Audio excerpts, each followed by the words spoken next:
আমি তো স্যার আজকে আপনার ক্লাসের জন্য আমার বান্ধবীর কালকে বিয়ে, আজকে মেহেদি অনুষ্ঠান ছিল। আপনার ক্লাসের জন্য আমি ওরে বাহানা দিচ্ছি যে আমি একটা না একটা বাহানা দিয়ে দিচ্ছি, আমি পারবো না তাই? আপনার হাই ক্লাসের রে, জন্য। তুমি তো মিস করে ফেললা।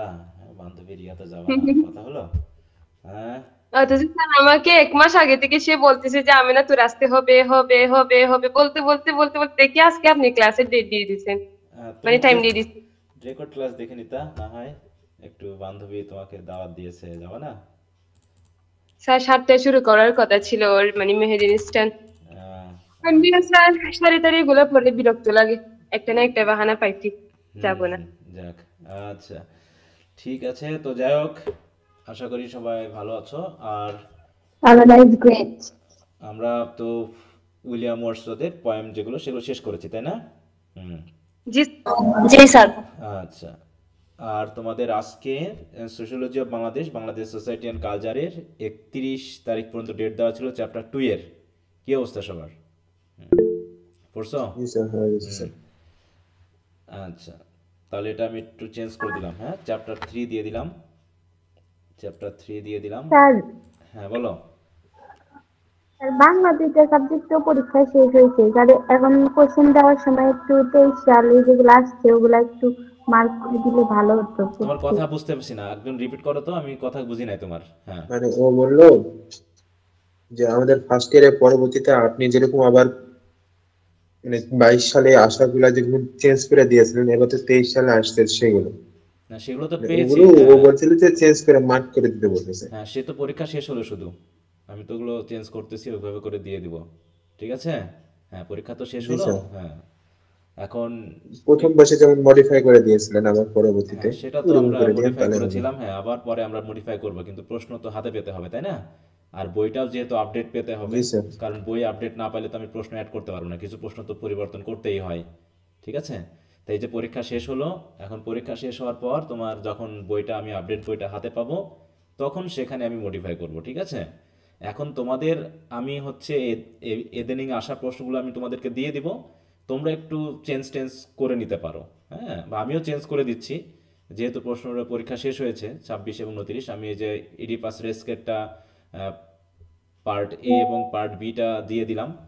কালকের মধ্যে আমি পার্ট সিটা দিয়ে দিব। ঠিক আছে? আমি একটু থার্ড ইয়ারের যেহেতু নিয়ে একটু ব্যস্ত আছি, কারণ থার্ড ইয়ারের কোশ্চেন আনসারগুলো পুরো নতুন করে তৈরি করতে হয়, বুঝতে পারছো? ওদের একটু সময় লাগে, আর ওদের কোর্সও অনেক বেশি। ওদের সময় দিতে গিয়ে তোমাদের একটু স্লো হচ্ছে, হয়তো 1 সপ্তাহের ভিতরে ওদের শেষ হয়ে গেলে তারপরে আমি তোমাদেরগুলো একদম ধারাবাহিকভাবে দিতে শুরু করব। কারণ তোমার পরবর্তী ব্যাচগুলোতে আর সমস্যা হয় না, কারণ প্রশ্ন অলরেডি সব কিছু রেডি হয়েই থাকে। দু একটা কোশ্চেন যদি তৈরি করা লাগে সেগুলো তৈরি করতে হয় বা একটু চেঞ্জ করে দিতে হয়। কিন্তু থার্ড ইয়ারেরটা আবার যারা, ওটা যেহেতু প্রথম ব্যাচ আমার একদম ফার্স্ট ইয়ার থেকে পড়তেছে, তা ওদের জন্য একটু বেশি সময় দিতে হয়, বুঝতে পেরেছো? এবার ফোর্থ ইয়ার যখন উঠবে আবারও সময় দিতে হবে, অনেক টেক্সট সেগুলো পড়ানো, সেগুলো আবার নতুন করে নোট করা। হ্যাঁ, বিভিন্ন জায়গা থেকে হেল্প নেওয়া, বই থেকে হেল্প নেওয়া, তারপরে জি স্যার, কম্পিউটার, একবারে এআই। নতুন যারা তাদের হুম। তো একটু সমস্যা হবে। সমস্যা হয়। কিন্তু তোমাদের পর থেকে আর এই সমস্যাগুলো হয় না, সব রেডি থাকে। ওই যে দু একটা কোশ্চেন এদিক ওদিক করতে হয়, এছাড়া কিছু না। যেমন মোটামুটি 80% ব্রড কোশ্চেন সবগুলো রেডি আছে, শুধু একটা কোশ্চেন আগের বার রেডি ছিল না, ওটা এর আগের বার এসে গেছিলো বলে রেডি করা হয়নি। এখন ওটা রেডি করে তোমাদের জন্য ওটা দিয়ে দিব কালকের মধ্যে, আশা করি। ছুটি পেয়েছি যেহেতু, শুক্র শনি, এটা। তো টেনশন নেওয়ার কিছু নাই, যা কিছু আছে যেটা আছে সেটা অবশ্যই পড়ে ফেলবা। আর আমি তো চেঞ্জ করেই দিবই। হুম। এই। আচ্ছা, তো তাহলে এটা আমি চেঞ্জ করে দিলাম এবং সময় দিলাম হচ্ছে আগামী 7 তারিখ পর্যন্ত।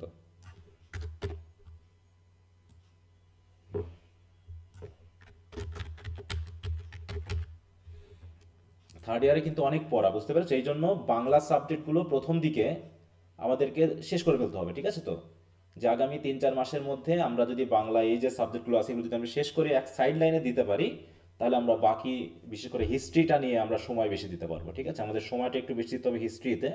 তাছাড়া ড্রামা বা পোয়েট্রি এগুলোতে খুব একটা কঠিন হবে না। হ্যাঁ, কঠিন হবে না। কঠিনটা একটু তোমাদের কাছে লাগতে পারে হিস্ট্রি। তারপরেও যেভাবে কোশ্চেন আসে আর যেভাবে কোশ্চেনগুলো প্রিপেয়ার করে দেওয়া হয়, কেউ যদি একটু প্রথম থেকে আন্তরিক হয়, কঠিন আসলে হওয়ার কথা না। হ্যাঁ, কঠিন হওয়ার কথা না যদি প্রথম থেকে তোমরা সিরিয়াস হও। আর যদি আগের মতোই প্রথম থেকে যদি লেজি গিরি করতে থাকো, তাহলে তো যেটা ঘটার সেটা প্রত্যেকবারই ঘটে, এখনো ঘটবে। হ্যাঁ, পরীক্ষার আগের রাতেও তোমরা প্রশ্ন চাইবে নাকি, প্রশ্ন উত্তর পাওনি। এই যে এবার যারা সেকেন্ড ইয়ারে পরীক্ষা দিচ্ছে, ও পরীক্ষা দেখাচ্ছে কালকে, আজকে রাতেই এ প্রশ্নের উত্তর পাইনি, ও প্রশ্নের উত্তর পাইনি, অথচ আমি প্রশ্ন আজ থেকে 2-1 মাস আগেই শেষ করে দিয়েছি বা দিয়ে দিয়েছি সবকিছুই, অথচ মানে একদম শেষ হয়ে গেছে। তাহলে এতদিন সে কোথায় ছিল? এইগুলো আসলে তোমরা দিন দিন তোমাদেরকে পিছিয়ে ফেলতেছো, এটা হলো বড় কথা, এবং একসময় হারিয়ে যাবা। হ্যাঁ, একসময় হারিয়ে যাবা, থার্ড ইয়ার ফোর্থ ইয়ার উঠতেই শেষ হয়ে যাবে তোমাদের গতিবিধি। তো ঠিক আছে, ওগুলো নিয়ে আর কথা না। এখন বাকিটা তোমরা ফার্স্ট ইয়ারে যে স্যার আমরা তারপর একদম ফোর্থ ইয়ার পর্যন্ত ইনশাল্লাহ।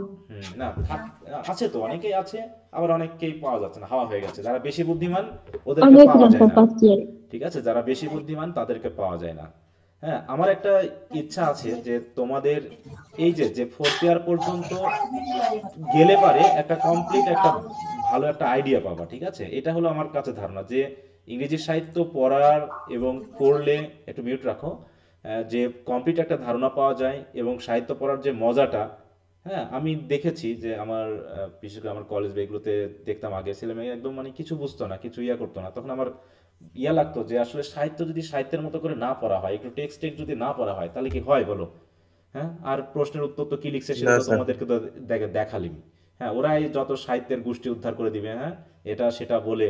কিন্তু ইংরেজি সাহিত্যে মনে হয় বাংলাদেশের যত সাবজেক্ট আছে, ইংরেজি পড়া স্টুডেন্টদেরকে একটু আলাদাভাবে তাকায়, সে যে সাবজেক্টই হোক। হ্যাঁ, যে সাবজেক্টই হোক, যখন শোনে ইংরেজির স্টুডেন্ট তখন একটু অন্যভাবে মূল্যায়ন করে বা অন্যভাবে একটু তাকায়। হ্যাঁ, মানে জি স্যার, অনেকেই তো দেখি হ্যাঁ, যে বলে যে কোন ডিপার্টমেন্টে পড়ো, হ্যাঁ, যে ইংরেজি তখনই বলবা, তাদের হ্যাঁ, যদি শুনে যে ইংরেজি, তাহলে ভুলটা তাদের অনেকটা কুঁচকে যায় হ্যাঁ, যে কুঁচকে ইংরেজি। যায় বা এক ধরনের মানে একটা অন্য ধরনের ভাব কিন্তু কাজ করে, বুঝতে পারছো, অন্য সাবজেক্টে যেটা নেই।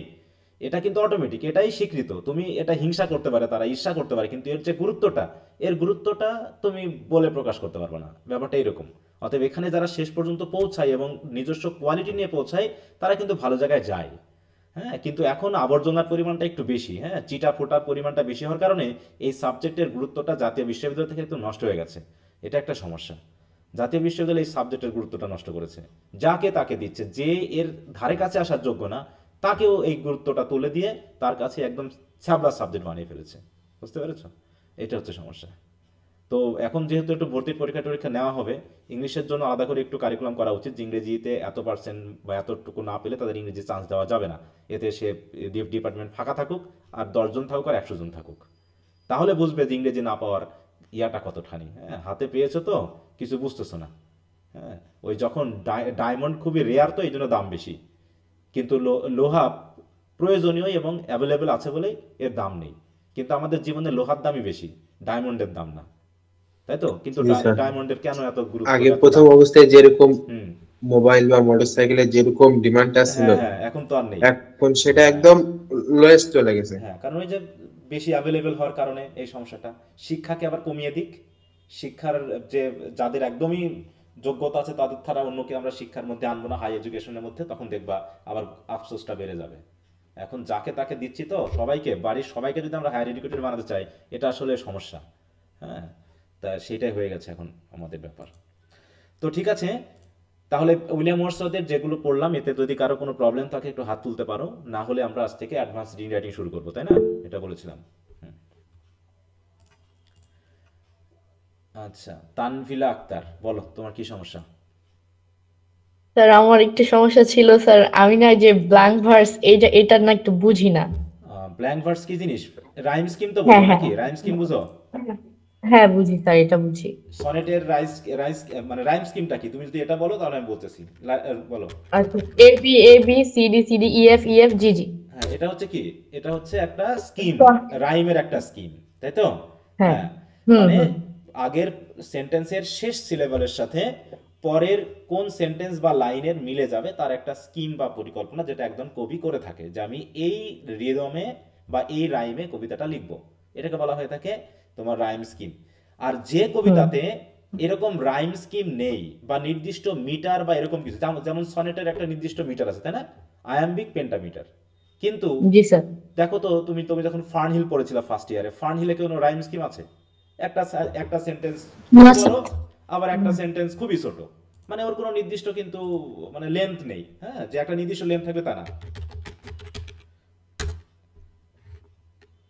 ধরো যদি এই কবিতাটাই আমি দেখি, এই যে এই কবিতার সবগুলো সেন্টেন্স কি একই ধরনের, না ছোট বড় উল্টা পাল্টা সবকিছু, বলো তো? ছোট বড় ছোট বড় এটা বড়, এটা আরো বড়, এটা ছোট, এটা আরো ছোট, এটা আর একটু বড়, এরকম করে দেখো, এর কোনো নির্দিষ্ট মানে কোনো মিটার নেই। তারপরে এখানে দেখো যদি তাকাও, এখানে বাউ, এখানে গ্রিন, এখানে স্ট্যারি, এখানে ক্লাইম, এই 4 লাইনের মধ্যে কোনো মিল আছে বলো তো? কোনো রাইম আমরা স্কিম করতে পারবো বলো তো? না না কোনো স্কিম। তাহলে যে সকল কবিতার এরকম কোনো মিটার নেই বা কোনো রেগুলার রাইম স্কিম নেই, তাদেরকে মেইনলি ব্ল্যাঙ্ক ভার্স বা অমিত্রাক্ষর ছন্দ বলা হয়ে থাকে। ঠিক আছে তো? মানে যাদের কোনো জি স্যার। হ্যাঁ এইটাই, আনরাইমড, রেগুলার মিটার নেই, হ্যাঁ, এইগুলোকে বলা হয়ে থাকে ব্ল্যাঙ্ক ভার্স। তাহলে আমরা যে এই যে কবিতাগুলো পড়লাম, হুম, আমরা বিশেষ করে উইলিয়াম ওয়ার্ডসওয়ার্থের যে বড় কবিতাগুলো পড়লাম, হ্যাঁ, টিনটন অ্যাবে বা, এগুলোর কি কোনো রাইম স্কিম আছে নির্দিষ্ট? না স্যার। না স্যার। দেখো এখানেও কি ওরকম সেন্টেন্স কোনোটা খুব বড় আবার কোনোটা ছোট, এরকম না? দেখো এই যে ছোট বড়, length, here, spring, again, clip, impress, connect, sky, repose, view, আছে কোনো রাইম স্কিম আছে? না আবার এর কোনো লেন্থের ঠিক আছে? লেন্থেরও কিন্তু কোনো ঠিক নাই। বড় ছোট হ্যাঁ, এই জন্য এগুলো হচ্ছে ব্ল্যাঙ্ক ভার্স। কিন্তু আমরা যে আরেকটা পড়লাম, যেটা হচ্ছে লন্ডন 1802, তাই না? সনেট। এটার কি আছে না, এটা একটা সনেট যেহেতু, অতএব সনেটের একটা নির্দিষ্ট ফরম্যাট কিন্তু আছে এখানে, তাই না? সনেটের আছে মতো। কিন্তু তারপরেও হয়তো দু এক জায়গাতে ব্যতিক্রম থাকতে পারে, একদম পুরোপুরি সনেটটা হয়তো এখানে তিনি ফলো নাও করতে পারেন, রাইম স্কিম একটা ভিন্ন থাকতে পারে, কিন্তু একটা সনেটের একটা ফরম্যাট এখানে আছে। কি কথা বুঝতে পেরেছো? জি স্যার। মানে যার কোনো নির্দিষ্ট রাইম বা বা মিটার থাকবে না, রেগুলার কোনো মিটার থাকবে না মানে রিদমের জন্য, তাকে সেই ধরনের কবিতাগুলোকে আমরা বলে থাকি হচ্ছে ব্ল্যাঙ্ক ভার্স। ভার্স ব্ল্যাঙ্ক, আচ্ছা ব্ল্যাঙ্ক শূন্য, খালি। স্যার ফ্রি ভার্সটা স্যার এটা একটু ওই ব্যাপারটা ওকেই নির্দেশ করে, ঠিক আছে তো? ওই ও ধরনেরই আচ্ছা ব্যাপারটাকেই নির্দেশ করে। হ্যাঁ, দেখো এরও একই, হ্যাঁ, free verse is a style of poetry that does not have a set, দেখো সেট মিটার অর রাইম, বুঝতে পারছো? মানে এর কোনো নির্দিষ্ট রেগুলার মিটার বা এগুলো নাই, ওইটাই, ঠিক আছে? জি স্যার। Thank you. Okay.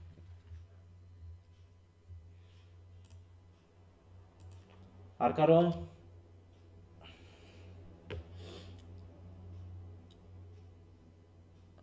আচ্ছা, তাহলে ধরলাম যে আপাতত যারা ক্লাসে ঢুকেছো তাদের মধ্যে কোনো সমস্যা নেই। আজকে ক্লাসে আছে 79 জন, 100 জনও ক্লাস করতে পারলাম না ক্লাসে, হাই রে কপাল। হ্যাঁ বলো। স্যার আপনার প্রিমিয়াম থাকা অবস্থায় 100 প্লাস হয় না, হ্যাঁ না, আর যে যখন প্রিমিয়াম প্রিমিয়াম আউট নেওয়া হয়ে নাই যাবে তখন হবে নাকি? ফিরে 100 প্লাস। তখন এসে ঝামেলা করবে না? যাক, জি স্যার। হয়তো ভিডিও গুলা ইউটিউবে দেন, সবাই ইউটিউব থেকেই দেখে নেয়। হ্যাঁ, দেখে নেওয়া সেটা ঠিক আছে, ওটাও নিয়ে কোনো সমস্যা না, ঠিক আছে। কিন্তু রেকর্ড ক্লাস তো আমরাও করি, আমরাও তো আছি, আমরাও তো বুঝি কোন ক্লাসে কার্যকরী হয় কোনটা হয় না। হ্যাঁ, আমি তো ফার্স্ট ইয়ারে আপনার ভিডিও গুলা দেখেই করছি, আমি না বুঝি নাই কিভাবে অ্যাড হইতে হয়। আর হ্যাঁ, হ্যাঁ, এবছর ওই ঘাটাঘাটি করছি, তারপর অ্যাড হয়েছি। আচ্ছা, না ফ্রি তো সবই আছে, তুমি যদি চাও, তোমার কি কোনো স্যারের কাছে পড়া লাগবে বলো তো? ইউটিউবে কত ভিডিও ক্লাস আছে, তোমার এআই তোমাকে প্রত্যেকটা লাইনের মিনিং করে দেবে। এই যে তুমি গুগলে সার্চ দাও, এআই বলে দিচ্ছে যে কোনটার কি মিনিং, তাই না? এআই বলে দিচ্ছে না, পুরো এআই দেখো, জি এআই বলে দিচ্ছে। অতএব তুমি একটা নোট নিজেও তৈরি করতে পারবা। কিন্তু ব্যাপারটা হচ্ছে, কিন্তু স্যার আমি হ্যাঁ, ফার্স্ট ইয়ার আপনার ভিডিও দেখা পড়ছি আর পরীক্ষা দিছি, আমার কাছে খুব ভালো লাগছে স্যার। আচ্ছা আচ্ছা, হ্যাঁ, ভালো তো। তো এখন বিষয়টা হচ্ছে, একজন স্যারের প্রয়োজন কি ফুরিয়ে যাবে? একজন স্যারের প্রয়োজন কি ফুরিয়ে যাবে বলো তো? হুম, না স্যার, কখনোই না। কারণ একটা নির্দিষ্ট গাইডলাইন দরকার, তাই না? তারপরে হচ্ছে তোমার একটা নির্দিষ্ট পরিমাণ সাপোর্ট দরকার, তোমার জিনিসটা ঠিক মতো হচ্ছে কিনা সেটা তোমাকে একজন বুঝাই দিবে। এই ব্যাপারগুলো যদি তুমি না নাও, তাহলে তো তোমার পড়াশোনার গতিটা থাকবে না, তাই না? সেই গতিবিধিতা থাকবে না কখনোই। তো এই জন্য জি স্যার। তুমি অবশ্যই ম্যাটেরিয়ালসের অভাব নেই বর্তমানে। তুমি চাইলে নিজে যদি নিজেকে সাপোর্ট করতে পারো, কারো হেল্পের প্রয়োজন নাই। তারপরেও কিছু একটা জায়গা আছে, একটা নোট তুমি কেমন করে লিখবা, কত মার্ক পাওয়ার জন্য কি করতে হবে, ভালো হচ্ছে না মন্দ হচ্ছে, এই জন্য একজন দক্ষ টিচারের অবশ্যই প্রয়োজন আছে। টিচার তা না হলে তো টিচারের প্রয়োজনতা কবে হারিয়ে যেত। আমাদের থেকে তো ইউরোপিয়ান কান্ট্রিগুলো অনেক আরও বেশি অ্যাডভান্স, তাও কি ওদেরকে টিচার নেই ভালো ভালো? কত দক্ষ টিচার ওদের প্রয়োজন, কত ভালো টিচার প্রয়োজন, তাই না? এগুলো হচ্ছে প্রতিনিয়ত।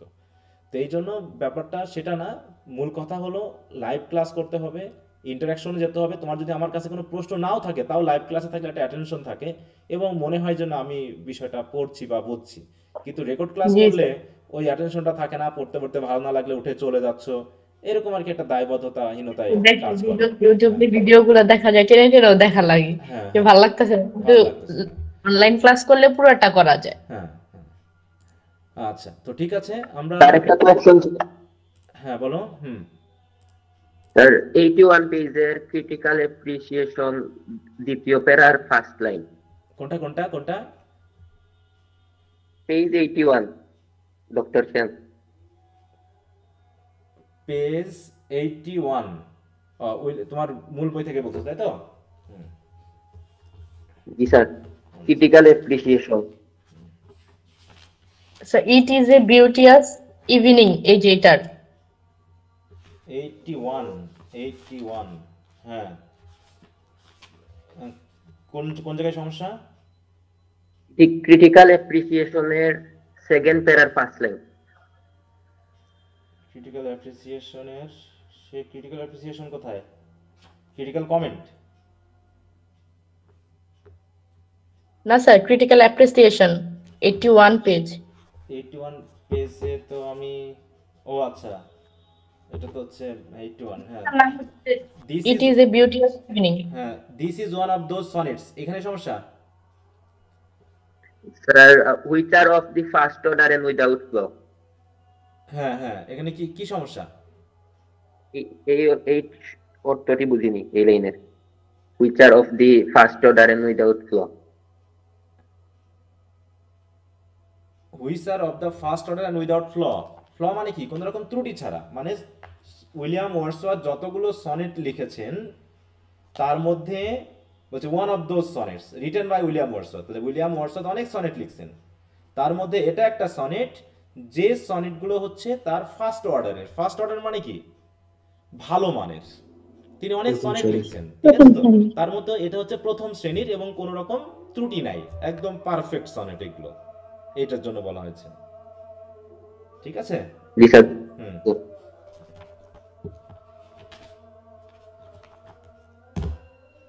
ওকে, তাহলে আমি ভাবলাম যে উইলিয়াম ওয়ার্ডসওয়ার্থ গুলো আমরা পড়ে ফেলার চেষ্টা করেছি এবং পড়িয়ে দিয়েছি এবং এর ভিতরে আমরা অনেক কিছু নিয়ে আলোচনা করেছি।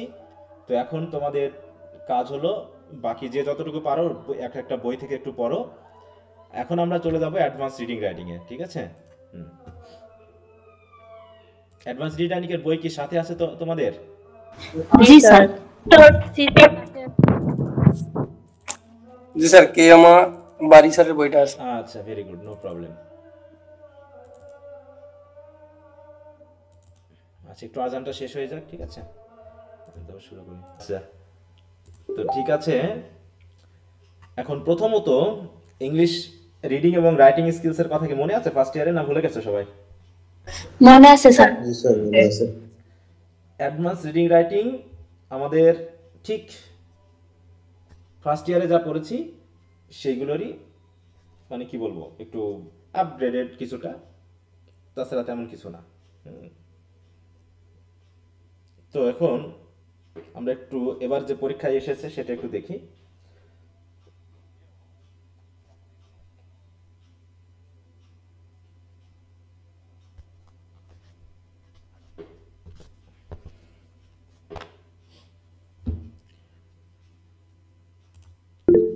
দেখো, এই প্রশ্নটা একদম এবারও বই থেকে এসেছে। তোমাদের ফার্স্ট ইয়ার যেমন রিডিং স্কিলস মোটামুটি বই থেকে এসেছে সবকিছু, তাই না? এখানেও এবার মোটামুটি বই থেকেই দিয়েছে, কেমা বাড়ির বই থেকেই প্যাসেজটা দিয়েছে এটা। এবং এটা মোটামুটি একটা পরীক্ষাও নিয়েছিলাম এই প্রশ্নের উপরেই, সেটাই এসেছে সিলপ্লে। খুব স্যার এটাতে পরীক্ষা দিয়েছিলাম, ভালো হয়েছে ইত্যাদি ইত্যাদি। তো যা কপাল ভালো, তাই এসে গেছে। ওকে, তাহলে দেখো এখানে একটা প্যাসেজ থাকবে। প্রথমত আমরা জানি তিনটা পার্ট থাকবে, তাই না? পার্ট এ, পার্ট বি এবং পার্ট সি। তো এখানে কোশ্চেন ইয়াটা আমরা একটু দেখে নিই। দেখো প্রথমে থাকে পার্ট এ, তারপরে থাকে হচ্ছে পার্ট বি, এগুলো তো আমরা জানি, পার্ট সি। এখন যেহেতু এখানে রিডিং এবং রাইটিং মিক্সড, তাই এখানে থাকবে হচ্ছে রিডিং 1, রাইটিং 1। তার মানে পার্ট এ তে ব্রিফ কোশ্চেন থাকবে রিডিং এর 1 মানে রিডিং থেকে যেভাবে থাকে ব্রিফ কোশ্চেন সেভাবে থাকবে, রাইটিং 1 মানে রাইটিং এর ব্রিফ কোশ্চেন যেভাবে থাকে সেভাবে থাকবে। একইভাবে এখানে হবে হচ্ছে রিডিং 2, এখানেও থাকবে হচ্ছে রাইটিং 2। ঠিক একইভাবে এখানেও হবে কি রিডিং 3, এখানে থাকবে হচ্ছে রাইটিং 3। তাহলে এখন একটু মনে করো তো, reading part A reading a কি ছিল, কি থাকতো? ওখানে একটা প্যাসেজ থাকতো নাকি? একটা প্যাসেজ থাকতো, ওখান থেকে অ্যানসার করা লাগতো। প্যাসেজ থাকতো, প্যাসেজ থাকবে এবং এখানে তোমাকে 10টা কোশ্চেন দেওয়া, 12টা থাকতো, যেগুলো 10টা কোশ্চেন আনসার করতে হতো, ব্রিফ, তাই না? ঠিক এখানেও থাকবে 5টা, এখানে 5টা কোশ্চেন থাকবে, 5টা কোশ্চেনেরই আনসার করতে হবে, কোনো বাড়তি কোশ্চেন দেওয়া থাকবে না। ঠিক আছে? তো এখানে আবার ওই যে ব্রিফ কোশ্চেন থাকবে, রাইটিং এর উপরে কিছু ব্রিফ কোশ্চেন থাকবে, এখানে মোটামুটি কোশ্চেন থাকবে 7টা, আনসার করতে হবে 5টা। এই যে 7 আর 5 এ 12টা, ঠিক আছে? এখানে 5টা থাকবে, 5টাই আনসার করতে হবে। তাহলে ব্রিফ কোশ্চেন কেমন ছিল রাইটিং স্কিলসে, মনে আছে না? যেমনটা ছিল স্টেজ কি ওইগুলো। তো দেখো এখানে ঠিক কি হয়েছে, এটাই ঘটেছে। দেখো এই যে প্রথমে দেখো পার্ট এ মার্কস 10, তার ভিতর রিডিং 1 এ হচ্ছে 5 একটা করে 1 মার্কের কোশ্চেন 5টা লিখতে হবে, টোটাল হচ্ছে 5 মার্ক। এখানে একটা প্যাসেজ, প্যাসেজের এখানে 5টা কোশ্চেন আসছে, 5টা কোশ্চেনেরই আনসার করতে হবে, এখানে কোনো অল্টারনেটিভ নেই। একইভাবে এরপর আসলে দেখো রাইটিং, রাইটিং এখানে কয়টা আছে? 1 2 3 4 5 6 7, এখানে 7টা ছোট কোশ্চেন দেওয়া আছে। দেখো তোমরা ফার্স্ট ইয়ারে যে কোশ্চেন পড়েছিলা এখানে তাই এসেছে। থিসিস স্টেটমেন্ট কি, বিবলিওগ্রাফি কি, নোটিসের পারপাস কি, টার্মিনেটর কি, নিউজ রিপোর্ট কি, টপিক সেন্টেন্স লেখো, জেড এই দেখো জেন জেড দিয়ে, এবং লিঙ্কার্স কি। এখানে কি একটাও কি আনকমন কোশ্চেন তোমাদের বলো?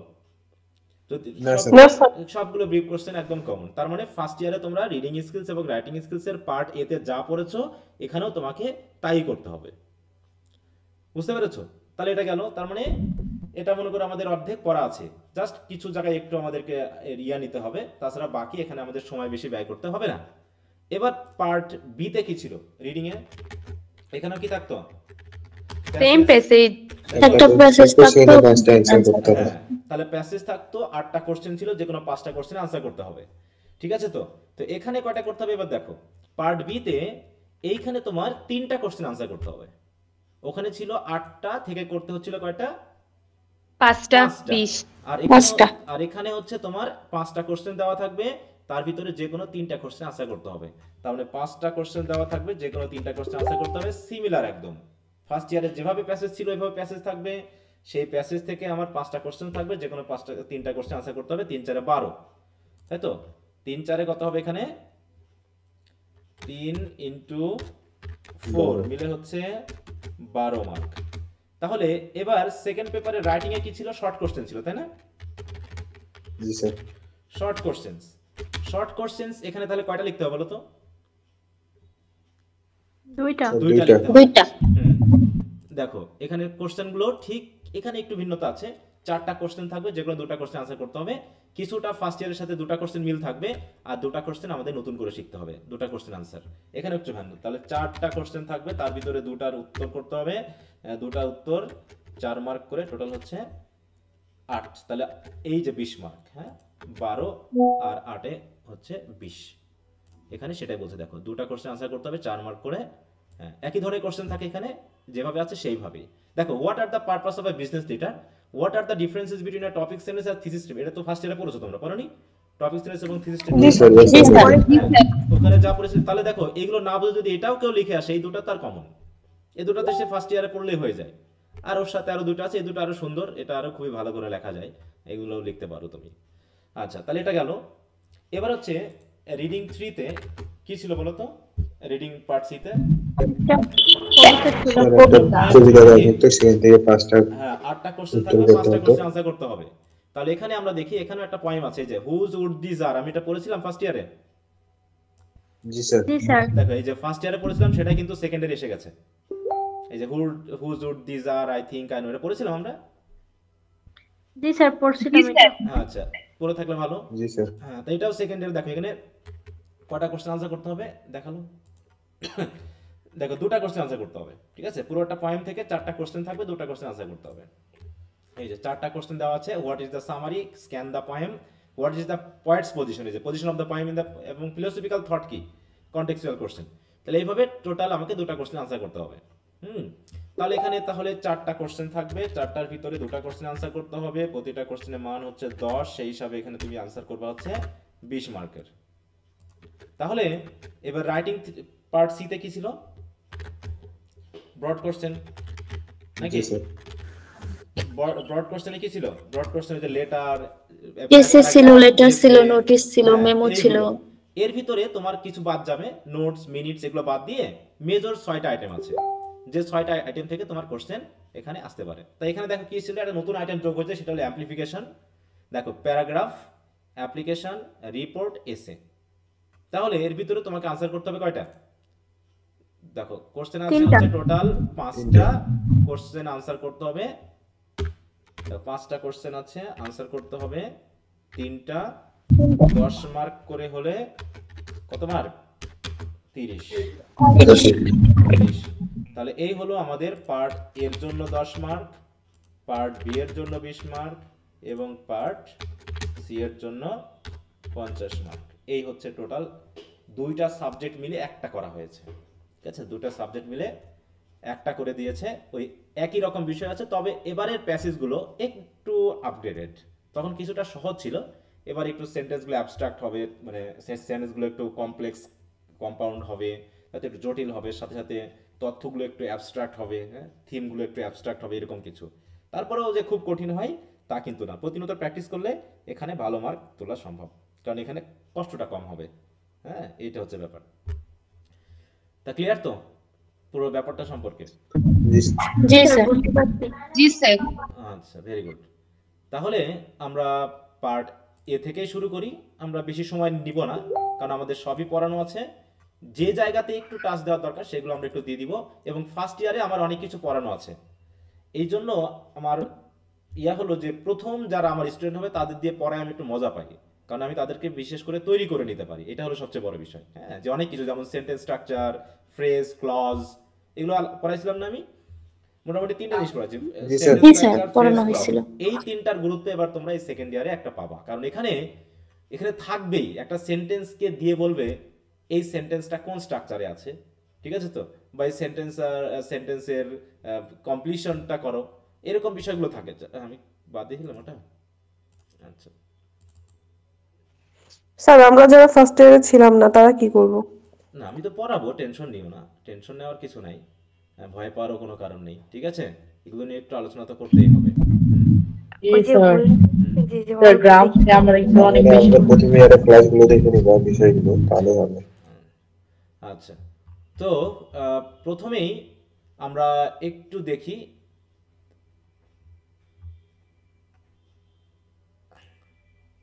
where is the worst, কোন প্যাসেজটা এসেছে জানি না, যাও, ওটা নিয়ে আমাদের টেনশন করার কোনো কারণ নেই। তাহলে এখানে 5, এটাতে এই বইয়ে নাই তো। হ্যাঁ হ্যাঁ, এখানে নাই ওইভাবে। আচ্ছা, তাহলে স্যার, হ্যাঁ বলো। জহুরুল ইসলামের বইটা কেমন, অ্যাডভান্স রিডিং এন্ড রাইটিং এর? জহুরুল ইসলামের বই আছে? জি স্যার। আছে, কিন্তু ওই কোশ্চেনের মডেল অনুসারে ওইভাবে নাই তো। ওটাও তবে ওনার ওখানে শুধু ডিটেইলসে আলোচনা করা আছে, কিন্তু এভাবে কোনো প্রশ্ন শেয়ার করা নেই। হ্যাঁ, ওটা টেক্সট মতো বইটা তো, এই জন্যই সমস্যা, তাছাড়া কিছু না। বইটা ভালো, বইটা পড়তে পারলে, এই জন্য 2টা বই একসাথে পড়তে পারলে ভালো, কিন্তু আমি তো তোমাদের বলতে পারবো না, সে সাহসও করি না, বলবো স্যার শুধু বই কেনাই। হ্যাঁ, বুঝতে পেরেছো? স্যার শুধু বই কেনাই, এটা বলে বসবা। তাহলে এই জন্য একটা বই এটা করতেছি, কিন্তু ওটা কিনে পড়তে পারলে অনেক উপকার হবে। আর বই কিনতে জি স্যার, আমাদের কলেজ থেকে কিনতে বলছে। বই কিনতে গিয়ে শুধু বললে হবে না যে স্যার কি এটাও কিনতে হবে, এই কথাটা খুবই খারাপ কথা। হ্যাঁ, স্যার বলুক আর না বলুক, বাজারে যে বইগুলো পাওয়া যাবে আমাকে পড়তে হবে, রিডিং দিতে হবে। তোমার দেখবা যে একটা বই পড়ে যে জ্ঞান অর্জন করলো, একই বিষয়ে যদি ও আবার 2-3 ধরনের 2-3 রাইটারের বই পড়ে, তাহলে কার মানে ক্লিয়ারেন্সটা বেশি হবে বলো তো? কার ওই সম্পর্কে আইডিয়াটা ভালো হবে কার? যে 2-3টা বই মনে করো পড়বে। ইডিপাসের কেউ শুধু ডক্টর সেন বা রামজি পড়লো, আর কেউ ধরো দুটাই পড়লো, দুটাই সে, আমি এই কাজটা আমি করতাম বেশি। আমার কাছে যে মানে একটা টেক্সটের যতগুলো বই পাওয়া যেত, সেটা তিলক থেকে শুরু করে তারপর হচ্ছে মানে যত ক্লিপস বই পাওয়া যেত, সবগুলো আমার কাছে আছে, ঠিক আছে? এবং আমি খুব কিনতাম, বিশেষ করে ফ্রেন্ডস বুক কর্নারে বগুড়ার, ও তো জানে যে ও আসলেই আমি বলতাম নতুন কোনো বই থাকলে আমাকে একটু বলবে। আমার কাজ ছিল শুধু বইটা কিনে প্রথম থেকে শেষ পর্যন্ত একবার রিডিং দেওয়া, এর থেকে বেশি কিছু না। সে সামারি হোক, জি ক্রিটিক্যাল স্যার, উনি অ্যানালাইসিস মনে হোক, হয় খুব ভালো করেই চিনে। হ্যাঁ। এই যে গত মাসে আমি আমার ফ্রেন্ড গেছি বই কিনতে, হুম হুম তা ওনার দোকানে আমরা বই কিনতেছি, কেনার পর ওই যে পোয়েটিক্স বইটা আপনি নিতে বলছিলেন না, হুম হুম হুম হুম ওইটা আমরা নিলাম। হুম তো ওটার নাম যে বলছি, বলতে সেকেন্ড ইয়ারে ওটা নিবা, হুম তো তোমরা কি মিলনের স্টুডেন্ট? তখন হুম বললাম হ্যাঁ। হুম হুম তখন বলতেছে ও আচ্ছা। তো আমি কিভাবে জানলেন? বলতেছে না, বই নেওয়ার দেখেই বুঝতে পারছি। হুম হুম। মানে অনেক বললো, আপনার কথা বললো। বই এইটুকুই রতন ভাই অনেক দোকানের বই কথা কিনছে, বলতেছে। তো ভালো অনেক, বললাম হ্যাঁ। অনেক বললো। না, এমন হয়েছে যে আমি বলে দিছি যে বইয়ের টাকা আমার কাছ থেকে কখনো চাবে না, তুমি শুধু লিখে রাখবা, যদি আমার কাছে টাকা না থাকে আমি তোমাকে কোনো না কোনো সময় জীবনে শোধ করবো। বুঝতে পারছো? কথা হ্যাঁ, ছিল উনি যে বললো যে খুব ভালো মানুষ। যে আমি আমরা বললাম তোমার তো টাকা তাই। মেরে দিব না, এটা একটা ছিল। আর একটা ছিল বগুড়ার চাকরির পরীক্ষার জন্য, একটা হচ্ছে কাজল ব্রাদার্স, আর একটা হচ্ছে নলেজ সেন্টার। এই দুই জায়গাতে আমার ছিল চাকরির বই যত রকম পাওয়া যেত। সে যদি যে কোনো সেট আমার কাছে, মোটামুটি ধরো MP3 থেকে শুরু করে তোমার হচ্ছে MP3, ওরাকল, প্রফেসর, সবগুলো গাইড, রিটেনের, ভাইবার, যত বই থাকতো, চটি বই থেকে শুরু করে সব আমি নিয়ে আসতাম। দিয়ে একবার করে হলো আমি শুধু রিডিং দিতাম। এছাড়া মুখস্থের মধ্যে আমি নাই, জাস্ট পড়া, রিডিং দেওয়া। হ্যাঁ, এইরকম মনে হচ্ছে যেন কোনো একটা বই যদি নতুন থাকে, আমি যদি আমার বাড়িতে যদি না আসে, মনে হয় যেন আমার কোথাও একটা ঘাটতি থেকে গেল, আমি কেন ওইটা পড়লাম না, কেন ওটা জানলাম না। এরকম একটা বিষয় আমার মাথায় এখনো কাজ করে। এখনো কোনো বই না থাকলে আমার ভাল লাগে না। বুঝতে পারছো? হয়তো অনেকে বই কিনতে চায় না, এই যে তোমাদের জন্য আবার আপডেট বই কিনবো, আমি ওকে বলে রাখছি যে আপডেট বার হলে আমাকে বলবো, আমাকে কিনতে হবে। আমি তো না কিনলেও পারি বইগুলো, কিন্তু আমাকে কিনতে হচ্ছে। কিনে মনে হচ্ছে জানো, এইটা যদি আমি না বলতে পারি আমার স্টুডেন্টদের জন্য, কোথাও যেন একটা ঘাটতি বা কোনো একটা দুর্বলতা থেকে যেতে পারে। আমাকে ওই বইটা আবার নতুন করতে হবে, কারণ লেকচার বই প্রত্যেক বছরই আমি কিনি, প্রত্যেক আপডেটই আমাকে কিনতে হয়। এমনকি তোমাদের যে লেকচার গাইড আছে, লেকচারেরও কিন্তু বই পাওয়া যায় তোমাদের। আমি শুধু ফ্রেন্ডসেরই, আমি তো কোনো গাইডই তোমাদের কিনতে বলিনি, বলেছি বলো? আমি কিন্তু কোনো না গাইডই স্যার। কিনতে বলিনি, না কারণ স্যার। গাইডগুলোর প্রশ্নের উত্তর আমার মোটেও পছন্দ না। ঠিক আছে? আমি সেই আগের বার থেকেই, হ্যাঁ, বগুড়াতে যখন আমরা স্যারের ইয়াতে পড়তাম, বিশেষ করে শফিকুল আহমেদ স্যারের নাম সবসময় বলি আমি, ওই স্যারের কাছে যখন পড়তাম, উনি তো একদম সহ্য করতে পারতেন না এই গাইড টাইড দেখলে পারে মানে ফেলে দিতেন বা ছিঁড়ে ফেলতেন, এরকম আর কি। যেগুলো পড়া মানে তোমার নিজের ক্ষতি করা। বুঝছো? এখানে কিচ্ছু নাই, মানে এখানে তুমি ভালো মার্ক পাবা না, এগুলোতে তোমার ধারণা ক্লিয়ার হবে না, ইত্যাদি ইত্যাদি। কারণ বইগুলোতে খুবই মানে হালকা লেভেলের, বিশেষ করে সেই অফ স্টাডিজের মতো বলা আছে না যে ফ্ল্যাশি থিংস, হ্যাঁ, ওর ভিতরে তেমন কোনো কোটেশন নাই, কোনো ভালো অর্গানাইজেশন নাই, শুধু যা খুশি তাই তুলে দিয়েছে। হ্যাঁ, তো এই জন্য স্যার আমি ফার্স্ট ইয়ারে শুধু আপনার ভিডিও দেখছি আর মেন বইটা পড়ছি, গাইড কিনে রাখছি কিন্তু হুম পড়ি হুম নাই। হ্যাঁ, গাইড পড়লে তুমি যখন, আমি যে নোটগুলো দিয়েছি এগুলো হয়তো একটু বড় হয় বা একটু ইয়া হয়, কিন্তু একটা কমপ্লিট আইডিয়া থাকে। হ্যাঁ, কিন্তু গাইডগুলোতে শর্ট কেমন জানি আলোচনা শেষ, কোনো জন্য কিছুই পড়লাম না, কিছুই বুঝলাম না, এরকম একটা বিষয়টা আর হতো। হ্যাঁ ভাষাগুলো অনেক কঠিন থাকে, কিছু হ্যাঁ কিছু ওয়ার্ড, কিন্তু হ্যাঁ বই আর আপনার ভিডিওতে অনেক সহজ ভাবে হ্যাঁ, থাকে। এবং একটা জিনিস খেয়াল করো, দেখবা যে আমি এত বই কিনেছি যে মনে হয় যেন শুধু একজন আরেকজনের কপি পেস্ট করা, একজন আরেকজনের কপি পেস্ট করা। বুঝতে পেরেছো? শুধু ডক্টর সেন, ডক্টর রাম, মানে ওদিকে রামজিলাল, তারপরে ওদিকে হচ্ছে তিলক, ওইদিকে হচ্ছে আরো কি সব নাম ছিল, সব দেখে একজন আরেকজনের কপি পেস্ট করা। হ্যাঁ, ধরে ধরে ফেলতাম এগুলো, যে এটা তোমার আরেকজন বই থেকে যেন আমি পড়ে আসলাম, হ্যাঁ হুবহু ওই প্যারাগ্রাফ এই বইয়ে তুলে দিয়েছে। হ্যাঁ, মানে অনার্স লেভেলে যে একটা ভালো বই দরকার, সেই বইগুলো আমরা মেনলি পাই না, জাস্ট কপি পেস্ট করে ছেড়ে দিয়েছে, এরকম আর কি। কিন্তু একটা অর্গানাইজও তো করা যায়, অর্গানাইজটা করা নাই, এরকম আর কি। হ্যাঁ, আচ্ছা, তো ঠিক আছে, যাও, ওগুলো বলে এখন লাভ নাই। তাই তোমাদেরকে বলতেছি যে প্রয়োজন হলে টাকা পয়সা ব্যয় করতে, মনে করবা যে তুমি মাসে 50,000 টাকা মিনিমাম ইনকাম করবে, এরকম একটা চাকরি করতে চাচ্ছ, তাহলে তোমার যোগ্যতাটা কেমন হওয়া উচিত? বুঝতে পেরেছো? মানে নিজেকে এইভাবে তৈরি করো যাতে তোমাকে তোমার প্রতিষ্ঠানে যেন চাকরি দিতে ভয় না পাও। আমি সবসময় এটা ভাবতাম যে আমি কি আমার প্রতিষ্ঠানে আমাকে চাকরি দিব? যদি আমি মালিক হই, তাহলে আমার মতো লোককে কি আমি চাকরি দিব? যদি আমি আমার প্রতিষ্ঠানে আমাকে চাকরি দিতে না চাই, তাহলে আমাকে অন্যজন কেমন করে নিয়োগ করবে? তাহলে তো অন্যকে ঠকানো হচ্ছে না, বলো? আমি তো লুকিয়ে চুরিয়ে তার কাছে কাজ করতেছি, কারণ আমার কাছে আমি কখনো ফাঁকি দিতে পারবো না। অতএব আমার প্রতিষ্ঠানে যদি আমি যোগ্য মনে না করি, তাহলে অবশ্যই আমি অন্য প্রতিষ্ঠানেরও যোগ্য হতে পারি না। তাই এরকম করে ভেবে তোমাকে সর্বোচ্চটা তৈরি করতে হবে। দেখবা যে চাকরি নিয়ে তোমাকে ভাবতে হবে না, এত চাকরির জন্য দৌড়ে বেড়াতে হবে না, এত পরীক্ষা দিতে হবে না, যেটাতে দিবা তোমার সেটাতেই হবে। দুই একটাই যথেষ্ট, এর থেকে বেশি তোমার প্রিপারেশন নেওয়ার দরকার নাই। আমি এটা সবসময় ভাবতাম, দেখতাম বন্ধুরা দৌড়ে বেড়াচ্ছে এদিক ওদিক, মানে বগুড়ায়, হ্যাঁ, এদিক ওদিক দৌড়ে বেড়াচ্ছে, এই কোচিং করতেছে, কিন্তু আসলে সেই জায়গাতে পড়ে আছে। কারণ কি, যে পরিমাণ যে গভীরতায় পড়া উচিত সেই গভীরতায় না পড়ে হালকা পাতলা করে শুধু জাস্ট পড়াশোনা করছে। এর জন্য দেখাচ্ছে যেখানে যাচ্ছে সেখানে ঠেকে যাচ্ছে। তো এই জন্য কথা হলো যে তুমি যখন 50,000 টাকা দামের একটা চাকরি করতে চাইবা, তখন তোমাকে ইনভেস্টটাও তো সেরকম করতে হবে, তাই না? তুমি মাসে তোমার আয় হবে 50,000 টাকা, এমন একটা বিজনেস শুরু করতে যদি চাও তুমি, তাহলে তোমার কত টাকা ইনভেস্ট করতে হবে বলো তো ওই বিজনেসের জন্য? বলো। লাখ লাখ টাকা। কমপক্ষে 5-7-10 লাখ টাকা তো ইনভেস্ট করতে হবে, যেখানে তুমি মাসে 50,000 টাকা রিটার্ন পেতে চাও, তাই না? লাভ পেতে চাও। তাহলে সেই 10 লাখ টাকা ইনভেস্ট যদি তুমি তোমার এই 4 বছরে তোমার জন্য করো, তুমি লাখ টাকা বেতনের চাকরি করবা। বুঝতে পেরেছ? কিন্তু সেই 10 লাখ টাকা তো তোমাকে একবারে ব্যয় করতে হচ্ছে না। তুমি ধরে নাও যে আমার বই, আমার টিচারদের পিছনে এবং ইন্টারনেট বিল মিলে আমি প্রতি মাসে আমার যেটা খরচ করা লাগে তাই করব। আমার ভালো খাবার না হোক, ভালো পোশাক না হোক, ঈদে পূজাতে আমার ভালো পোশাক দরকার নেই, আমার ভালো ঘুরতে যাওয়ার দরকার নেই। আমি এই 4 বছর কোথাও ঘুরতে যাব না, আমি একদম অসামাজিক হয়ে ঘরের ভিতর থাকবো আর পড়াশোনা করব। এটা করো, দেখবা যে তুমি একসময় ঘুরে বেড়াবা, যখন খুশি যেখানে খুশি সেখানে যাইবা, তোমার ভালো লাগবে। হ্যাঁ, তো এই সময়টা পরিশ্রম করার সুযোগ আছে, করো, জীবনে ভালো জায়গায় পৌঁছাবা। আমার দেখা মতে যারা ভালো পড়াশোনা করেছে, ভালো যোগ্যতা তৈরি করেছে, তারা কখনো কেউ পিছনে পড়ে নেই। হ্যাঁ, এটা আমি কখনো বিশ্বাস করি না যে ভালো পড়াশোনা করে কেউ পিছনে পড়ে আছে। যদি কেউ পড়ে থাকে তাহলে তার পড়াশোনাটা হয়নি, আমি এটা মনে করি। কারণ একজন দক্ষ মানুষ কখনো চাকরির জন্য ছুটবে না। আমি নিজেও কখনো চাকরির জন্য ভাবিনি, সত্যি বলছি, যে আমি কোনো চাকরি করবো, সরকারি চাকরি আমি কখনো ভাবিনি। আমার ইচ্ছা ছিল আমি সারা জীবন পড়াশোনা করবো, তখন আমি পিএইচডি করে যাবো। তাহলে যদি আমি পিএইচডি করি, আমাকে প্রাইমারি স্কুলের টিচিং এ নেবে না কোনো বেসরকারি, বলো তো? এমনি আমাকে একটা চাকরি দিবে, আমার শুধু যোগ্যতা তৈরি করতে হবে, এমনি আমাকে চাকরি দিবে। একটা চাকরি পাবো না মানে আমি, কিন্তু আমরা ওইগুলো না করে চাকরির পিছনে ছুটতে ছুটতে আমাদের দক্ষতায় যোগ্যতায় নষ্ট করে ফেলতেছি। শেষ পর্যন্ত আমরা কোথাও পাচ্ছি না। তার মানে তার পড়াশোনাটাই হয়নি, সে বুঝতেই পারেনি পড়াশোনা তার উদ্দেশ্য কি ছিল। আচ্ছা, অনেক কথা বলে ফেললাম, সরি। ওকে, তো দেখো, আমরা আগে প্রথমে একটা প্যাসেজ পড়ে নিই আজকে। হ্যাঁ, যেহেতু আমাদের আইডিয়াগুলো সব আগে ফার্স্ট ইয়ারের সাথে লিঙ্ক আছে, আমরা 2-1টা প্যাসেজ পড়বো, এখানে বেশি সময় আমরা ব্যয় করবো না, বরং তোমাদের উপরে ছেড়ে দিব।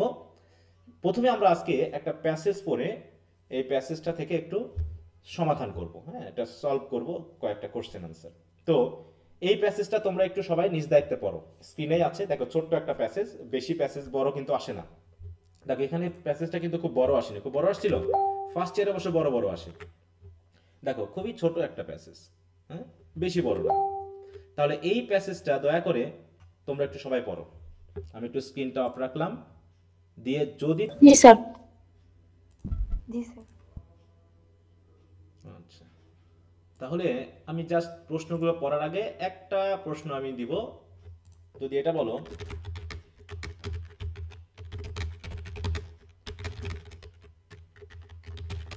এই প্রশ্ন উত্তরে কি লিখবা তোমরা?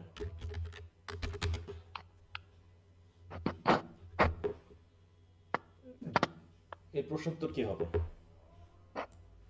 Nuclear war. Sir nuclear war. The harmful effect of nuclear war. হ্যাঁ হ্যাঁ, শুধু নিউক্লিয়ার ওয়ার বললে হবে না, তোমাকে একটা এর কোন জিনিসটা নিয়ে কথা বলা হয়েছে সেটা দিতে হবে কিন্তু, তাই না? তাহলে বলতে পারি কি, the effect of nuclear war. harmful effects of nuclear war, এইটুকুই। হ্যাঁ, তো যাই হোক, তাহলে বিষয় প্যাসেজটা ক্লিয়ারলি বুঝতে পেরেছো। দেখো, প্রথমে বলছে what is a nuclear war. Sir, হ্যাঁ বলো।